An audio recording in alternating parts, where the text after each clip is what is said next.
I've seen a lot of travel pictures without people. It seems like travelers are too intimidated to talk to the people, and so they come back with these pictures. They're nice pictures. I took them myself, but I like the pictures of the people. One way to do that is a long lens, and that's what a lot of people do to start with. This was taken on the steps of the Ganges River, and I was in the Ganges on a boat. This one is in Myanmar. This one is on Whidbey Island.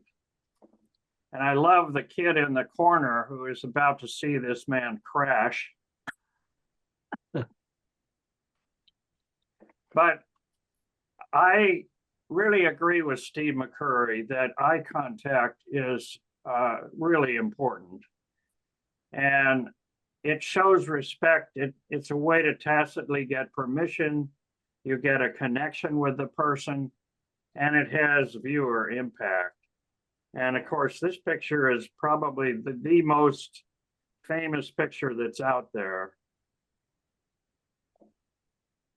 So here's a couple of examples of mine where you see the eye contact and you see the connection with me.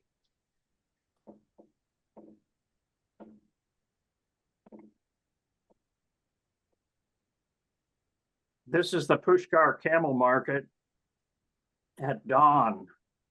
And I just sat down with these guys, and I can't speak their language, but I can smoke with them and enjoy them. They showed me how to smoke like the guy is doing there. The tobacco was actually quite mild. And then in a floating factory in Lake Indli in Myanmar, we stopped and had tea with these women on their break.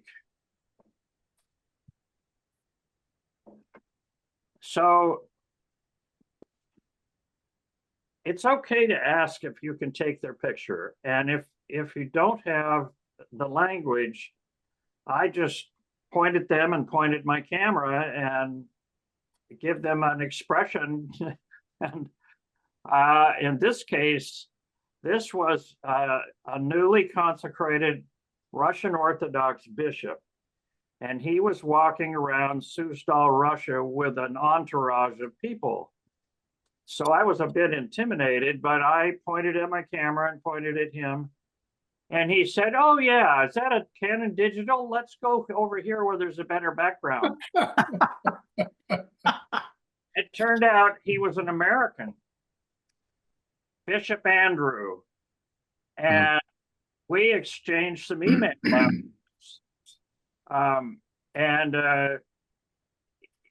He was raised Catholic, but decided that wasn't conservative enough for him. So he ended up being a Russian Orthodox priest. He was Colorado has a Russian Orthodox monastery up by Buena Vista. And it's tucked away. If you don't know it's there, you won't find it.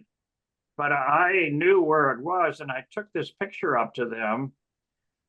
And they said, "Oh, that's Bishop Andrew. He's a bad boy." And I said, "Why?" And they said, "Well, because this is sequestered, and we're not supposed to be that public." So that led to a whole interesting episode. So it really depends on the culture. In Papua New Guinea, the people, the ordinary people, thank you for taking their picture. This man thanked me. And here's another example where these men were at a donkey market where it was so remote that people brought their donkeys in and had a donkey parking lot. And then they did their shopping and put their stuff on the donkeys. And they were very pleased that I wanted to take their picture.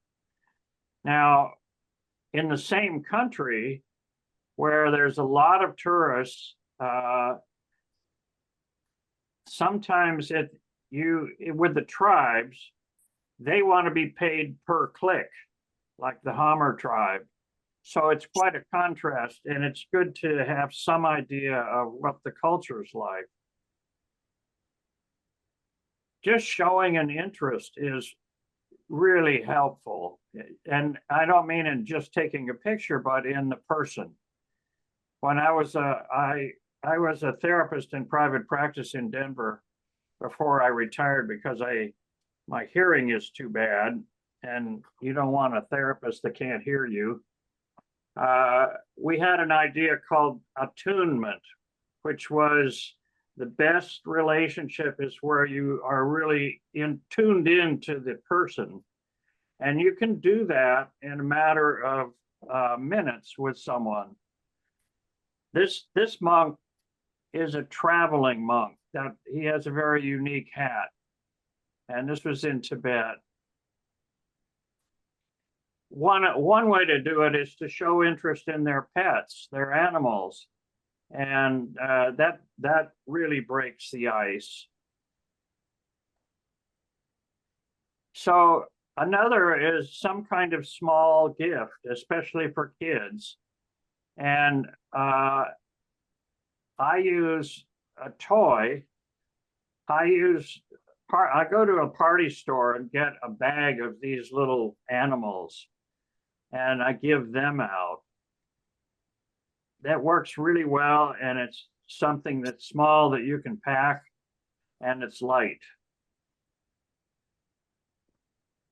Now, here's an example where it really made a difference. This is in Peru, and you see they're both sort of tentative with me and not looking. So I gave the boy a toy, a little giraffe. Look at the difference. Now there's a photograph I could use. I am not opposed to giving people money. In this case, it was a gypsy in Spain.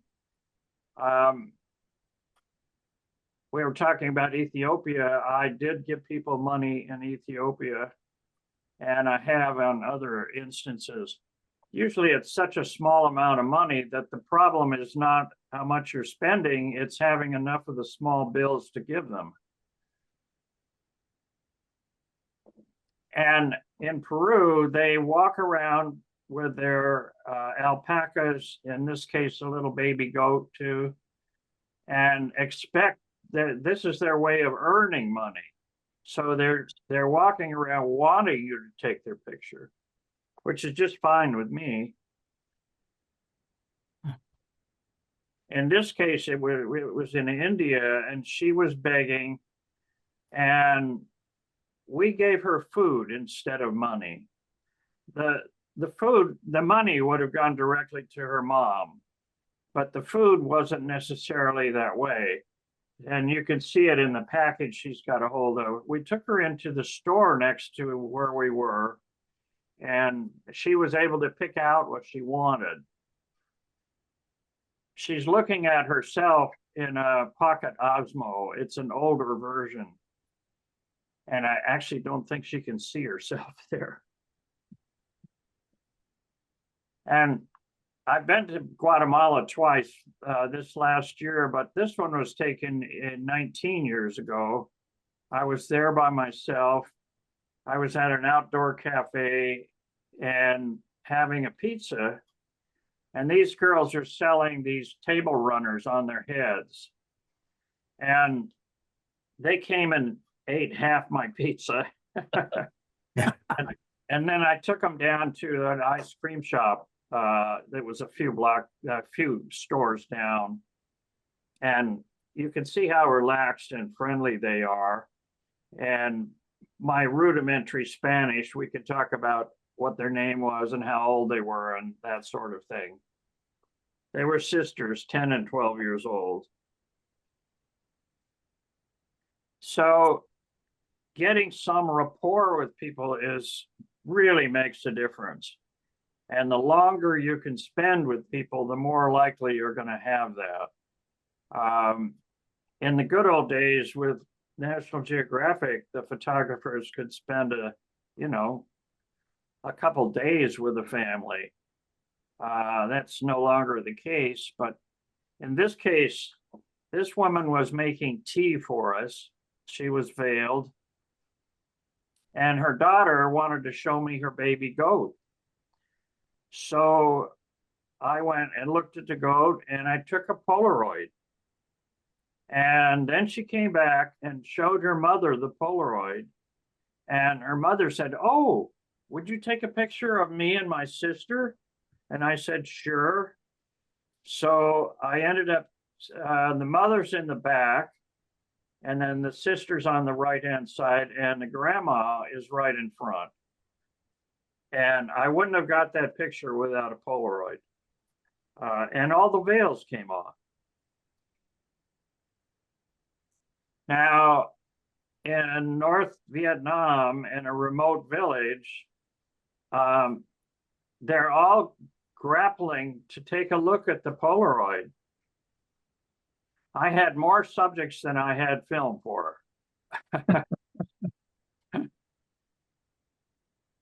So this is the one I'm using right now. It's a small thing about the size of a cell phone. And it makes a playing card size print. And it has you can peel off the back and it will adhere to stuff.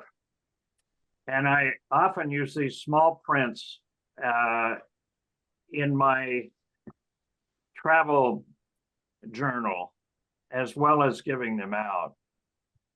And the way it works is that it Bluetooths to your phone. So if you take several pictures with your phone, then you can make a selection of which you like the best or which they like the best and print it this way.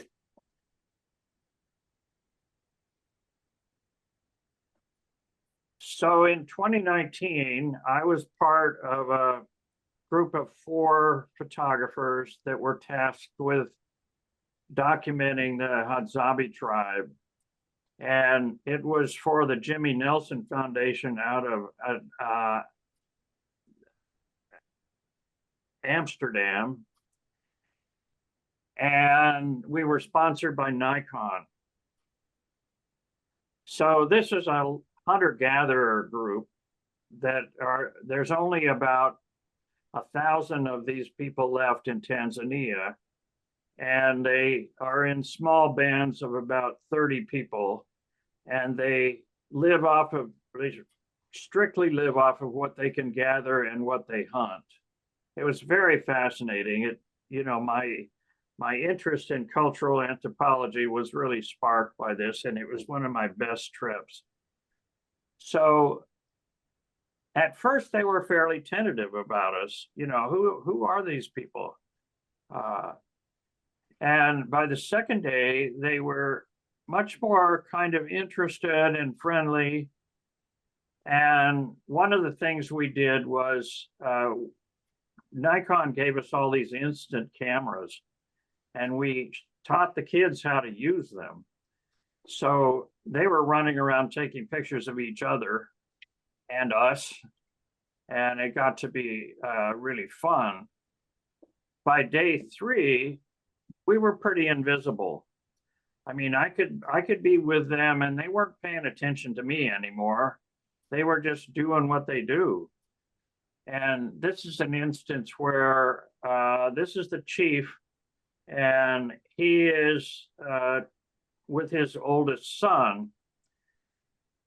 The boys don't have toys except for bows and arrows, and they get their first bow and arrow when they're about 5 years old.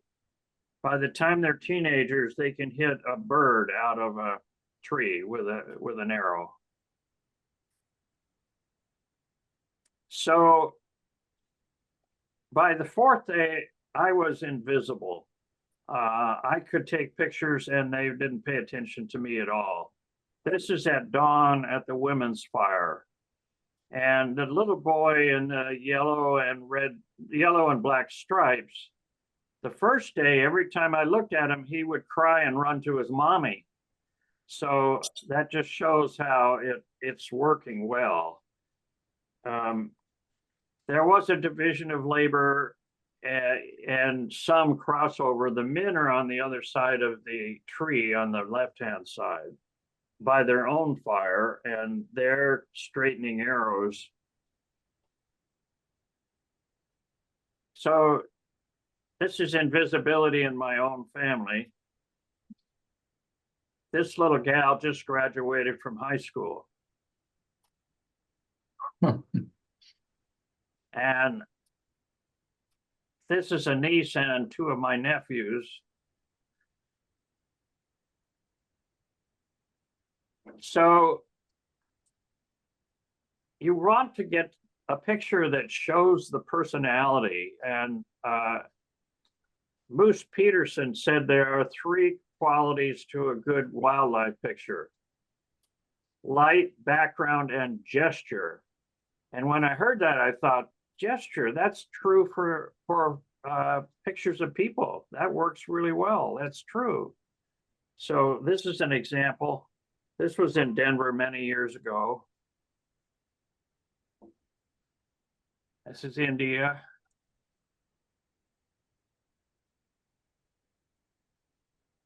And the use of props really helps.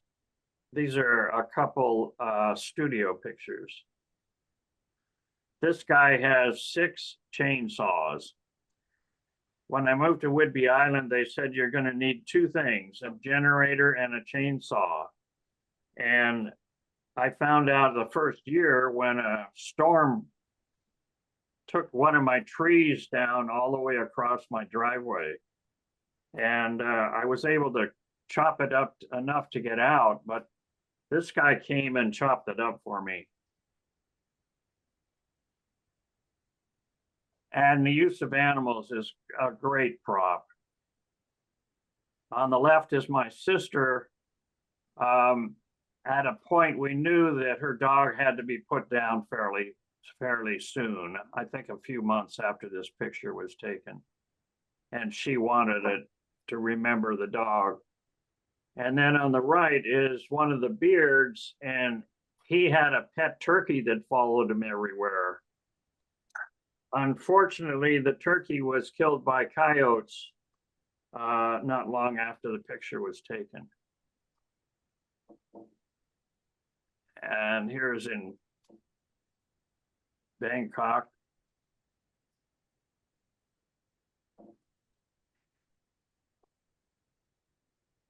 Gesture and a good portrait is not necessarily a face. I was in India in a small village, and we were in a circle with the villagers around. And it was a opium ceremony, and they were showing how they prepared the opium and smoked it. And this woman was on the other side of me, and I looked at her, and she looked at me, and I made this gesture with my hand, putting my hand out, because I knew she had this great henna on her pattern on her palm. And so she imitated it, and I went, click. You have to be ready. This is in Cuba with a quinceanera dress. This is also Cuba. On her thumb is a Cuban flag. And then here's the Hadzabe again when we went out and collected berries with them.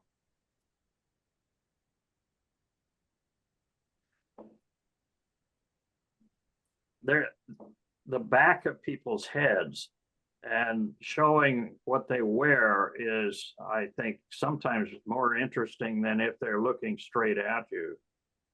I was fascinated with Tibetan jewelry because so much of it is stones, very much, it's turquoise a lot, and red stones, very much like you find with American Indians. And this is in Morocco. and in the Sahara Desert.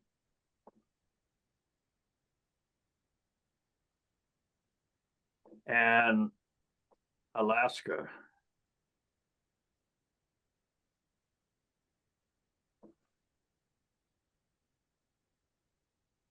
I also try for capturing the decisive moment. And you have to be ready and catch the spontaneity as it happens. This is the best example. Here's another.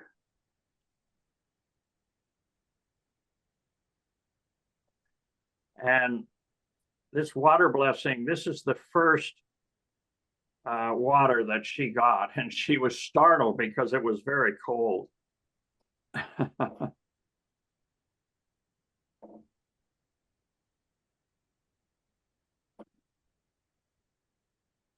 This was a peace rally in Denver many years ago, and I don't even remember what ore they were objecting to at the time.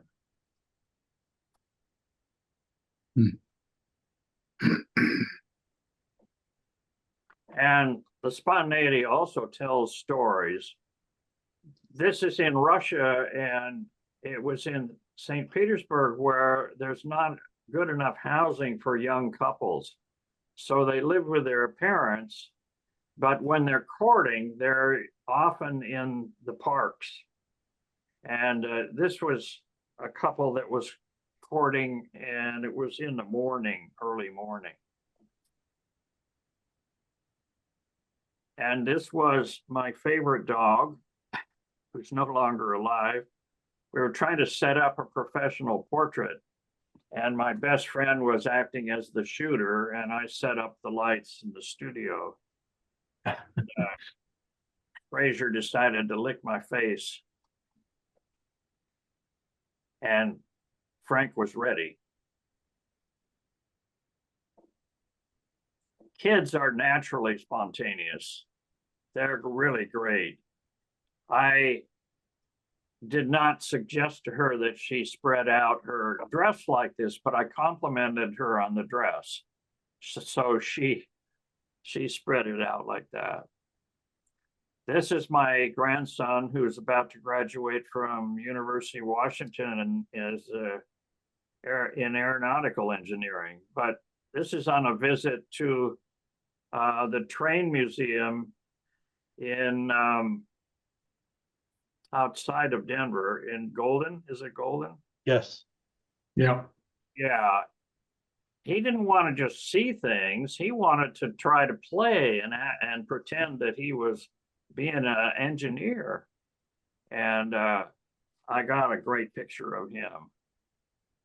Hey, Mike, when you're, especially with the kids, like the one photo of the young girl by herself with the dress, are you interacting with her parents first to get permission? You know, it depends on the country. I would say generally yes, in that her mom was with her and she knew what I was doing. Yeah. I think you probably have to be more careful in this country. There was one time in Vietnam, I was outside of a schoolhouse, and three or four girls came up to me. They were in the playground, and they wanted to talk to me.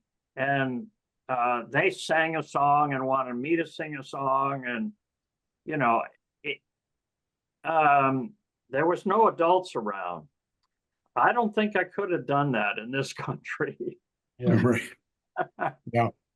And before you go to with the foreign countries, do you do any research on what the rules of the road are in terms of photographing people? And if you do, where do you do that research? Well, I normally have a guide, so I ask a lot of questions. Makes sense. Specifically, you know, how do people respond to having their picture taken and that sort of thing. I have gotten some stink eye, but it's rare that happens. And, you know, and some people will say no, and that's okay. There's the next one will say yes. So don't take it personally. You know, you don't know why they're saying that. But yeah, I use local guides almost, especially in countries in Asia and Africa. Mike, we've got a couple of questions that are in the chat, so let me ask you those now. Are photo subjects more approachable if you're using a small camera rather than a larger DSLR? I don't know, because I mean, sometimes I use my phone, but most of the time I've got a large digital camera with me. Okay. Yeah, And then the second question is regarding waivers. Do you need to get signed waivers if you're going to publish any of these photos? And I guess the follow-on question ought to be, how do you do that and do it in a language that they understand? I think generally the answer is yes, in terms of, I think technically is if you're in a public setting, you don't need a waiver, but a lot of times when you're trying to publish, especially if there's money involved, they want one. And, you know, the one picture I showed of the girl with the little goats on the steps of the Ganges, a book wanted to publish that, but because I didn't have a model release, they wouldn't take it. I don't routinely do that. It's too, in a foreign country with a different language, and I think they would be, you know, they would want to know, well, what are you going to do with it, and how am I going to be reimbursed, and that sort of thing. I don't even deal with that. I'm doing these pictures for myself, and not necessarily to be published. Now, the exception to that is in the studio, I always get model releases when I'm doing a studio picture. Oh. But out traveling, no, I don't do that. Here's a good little add-on from Lois Hild. She says in Kenya, it's illegal to take photos of children without parental permission, whether publishing or not. That's interesting. And I have taken pictures of kids. Actually, I've been in Kenya in Maasai villages, and I've been in their schools, and I've taken pictures there with their permission and encouragement, and never had didn't know about that. So Lois, could you either in chat or maybe unmute yourself? Where and how did you find out about that information? If you search some of the laws in Kenya, you'll find that out. And I will say that, you know, if you're in a village, you've been invited to a village, you know, you should ask first whether you can take pictures or not. And it probably isn't going to be enforced unless you are out, say, just in public somewhere, and you take pictures of children, you know, without their parents there, or at least without the kids' permission. I mean, most of the kids like to have their pictures taken, but it's something you should be aware of. And I think this is true in some of the other African countries too, but I'm most familiar with Kenya. So you just need to be very cautious of photography in Kenya. Like, you are not, it's illegal to take pictures of any government official, any government building, any government vehicle. So you have to be very careful and know your laws. Thank nice, you, Lois. Nice to know. So this is my brother. I don't have a release, a model release, but I wanted to illustrate how to get a picture beyond just a cheese and a V sign. And in this case, I had them stick out their tongue, and I got a great picture right after that. So sometimes that works really well.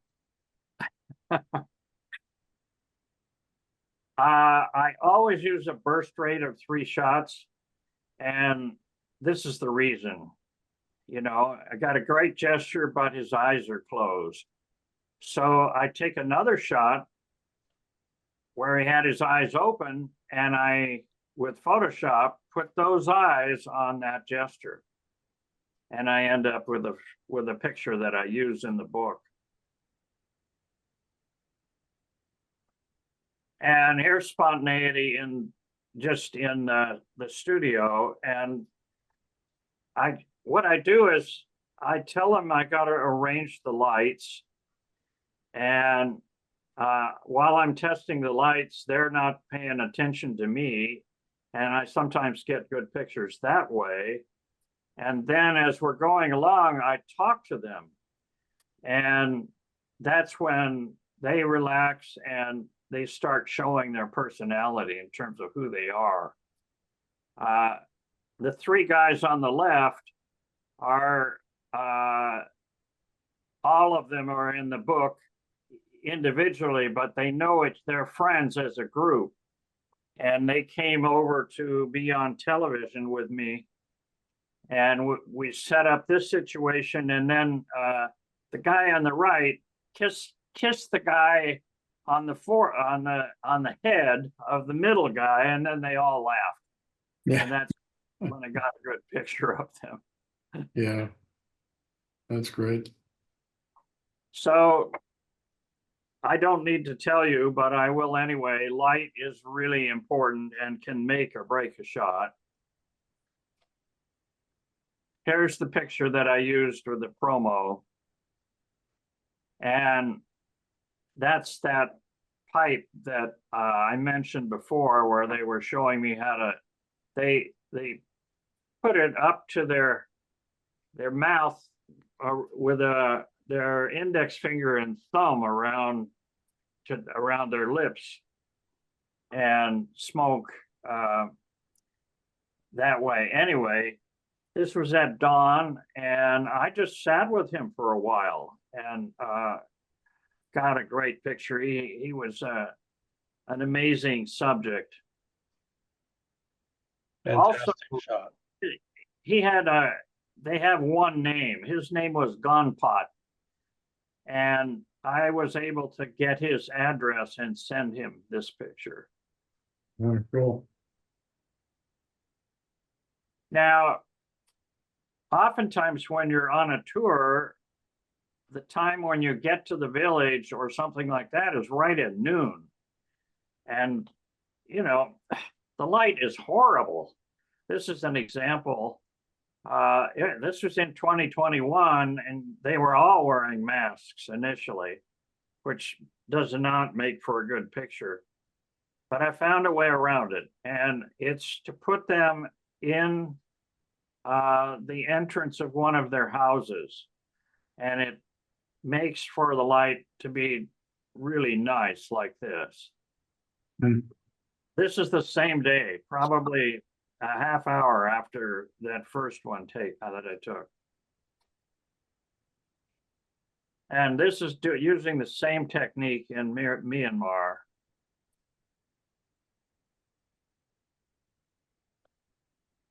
And window light is great if you can get people in the right position in the right place. In this case, I was on a tour with Carl Grobel with Jim Klein Photo Tours, and they set this picture up, and then also provided the smoke. So it was really great. Mm. I went to Papua New Guinea 3 times, and here again, when they were doing their dancing, they do a sing-sing, which is like a powwow, American powwow. And unfortunately, it really happens in the middle of the day. So the tribes spend about 2 hours getting their makeup on.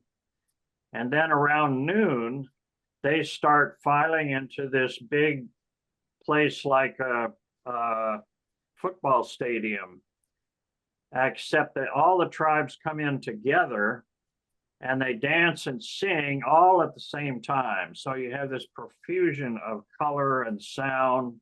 It's an amazing experience. But I used fill flash, and that's how I got around the shadows that would have been there. Here's another one.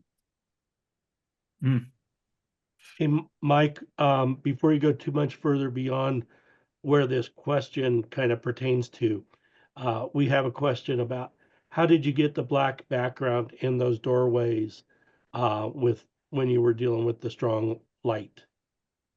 How do I get the black background? Yes. Actually, I'm exposed for the person, and they're out close enough to the light that the light falls on them and it doesn't fall on what's in the background. Now, sometimes some of that might show up, and I just take it out in Photoshop. You know, I'll maybe select this guy and make the background an even black, but I don't think I needed to in this case, and in this case with Gladys. The background was far enough away that it just was black by comparison to the person. Yep, just went to black. Yeah. Thank you. And then another question, and then we've got a comment. For the fill flash, the question was, what were you using, on-camera flash or off-camera flash? I was using on-camera flash, and I've used off-camera also, but that involves some setup. And so I often just use this, but I have the flash turned down to the extent that it's not going to look like a flash picture, because it's just supplementing the sunlight. Yeah. So here the meter reading is on the background, and here's what you get with flash. And then, Mike, So, we had wait, before I answer that, Gary, Sure. the other thing I use is a diffuser like this. And this is a Magmod, which that diffuser clamps onto your strobe using a magnet. So it's very easy to take on and off. And you, of course, with a flash, you can also direct it in different directions. So go ahead. What did you want to say? I wanted to mention to everyone that there is a comment in the chat box, and I believe this is referring to one of the early photos with the young woman with those bright green eyes. Was she from Afghanistan? Yes. Okay, You're yeah. talking So about the one that Steve McCurry took? yeah, I believe so. So Rob Siegel provided a link to another photo of her that was taken 17 years later. Yeah, yeah, yeah. He went and found her as an adult. Yeah, he wrote a very good book, or his sister wrote a very good book about his life in photographs, and I really recommend it. So another way to do it, as far as the light, is in post-processing, and this was a result of Photoshop in terms of the lights and changing the scene to a later time of the day.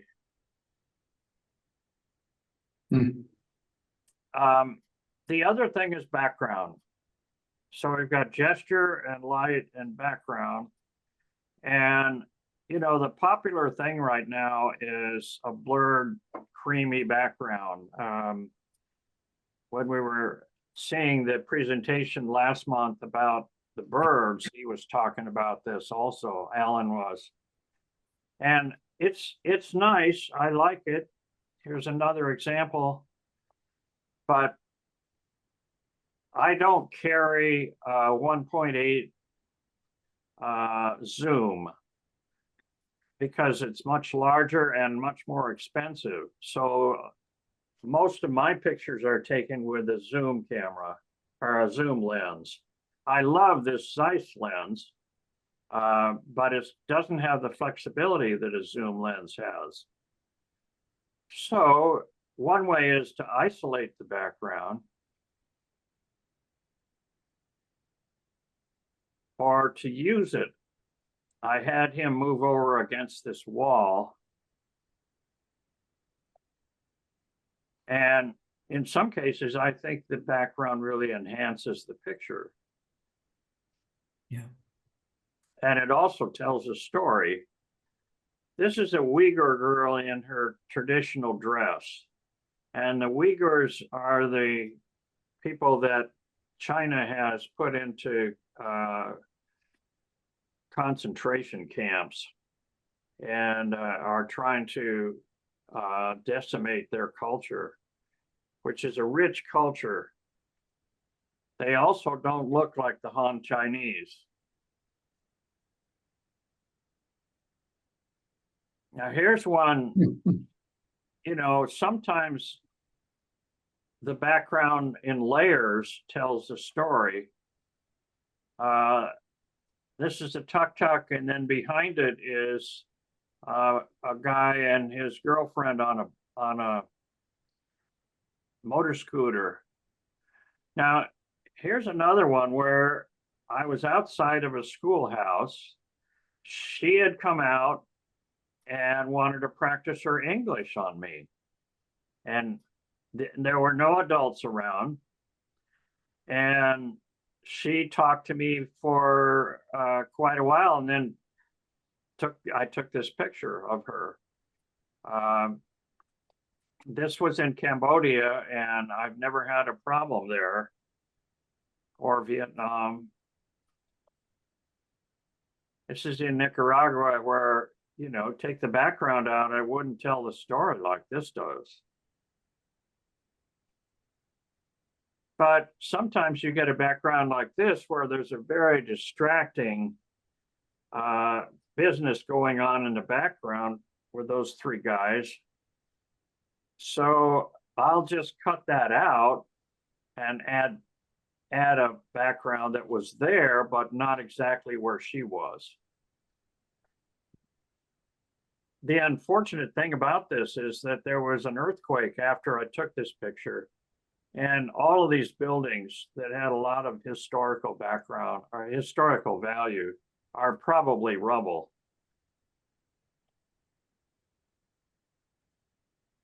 This was in Denver at the Art Museum. And I love the woman who's dancing, but there's too much background that's distracting here.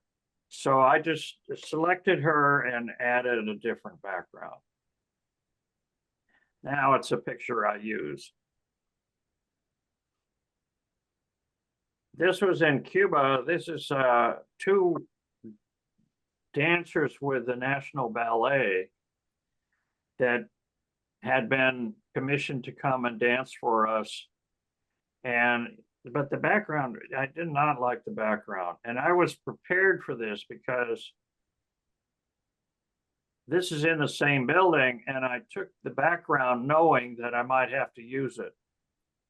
And I'm pleased with how this turned out. Yeah. Here's another one that was in Guatemala. Initially, when I took this, I wanted to also get her husband in the picture, and he's the one on the right. But it's just too busy. I don't like it. So I did this. And now it's a picture I like. That's just taking the background out entirely.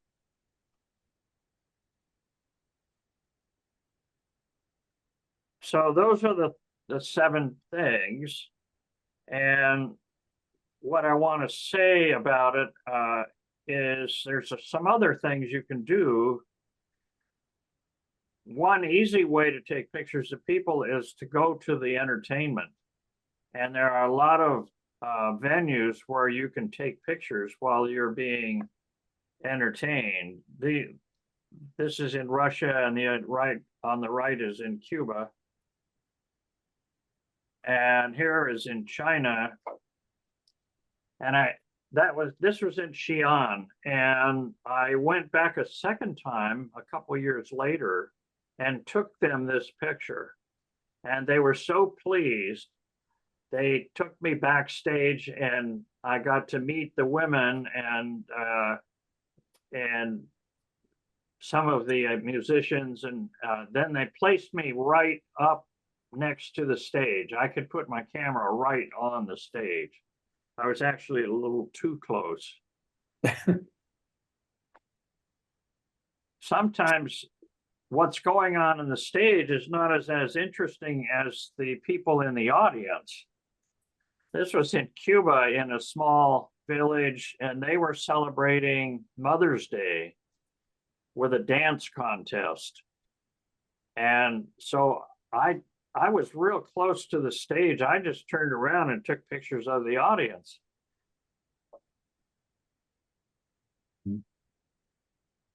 Another way to do it is to do a tour that is geared to be cultural and geared to be people. And I've been on several tours with Jim Klein photo tours. I've been to Peru, Cuba, and Guatemala with Jim. And these are people that he's known for years. This woman they knew as a girl when she was a little girl.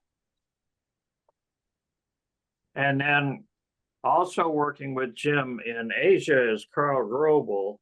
And I've been to Cambodia, Myanmar, Thailand, Laos, and India with Carl.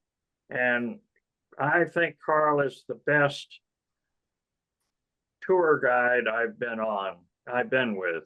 He's really great. And they help to set up situations.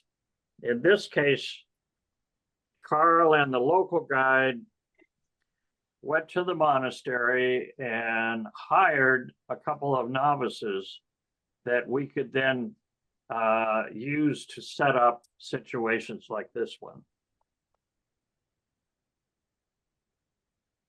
And then I went on a workshop in Costa Rica with Joe McNally, and we did a lot with lighting, and with these are professional models that we broke into groups of 3 and set up lights. He brought all the lights. It was really, and gave us a demonstration, and then we went out and used them. And that worked really well. We also took some pictures of the local people as well. So here is some of the people I think are really good on Instagram that take pictures like me. Denver Mike is still mine, even though I should make it Whidbey Island Mike or something. And I don't keep up with it too well, but Ron Cooper and Nancy Savage are both in Denver, and they both take pictures very similar to mine. Eric LaForge takes, I think he's French, and he takes really good pictures. I would really recommend him.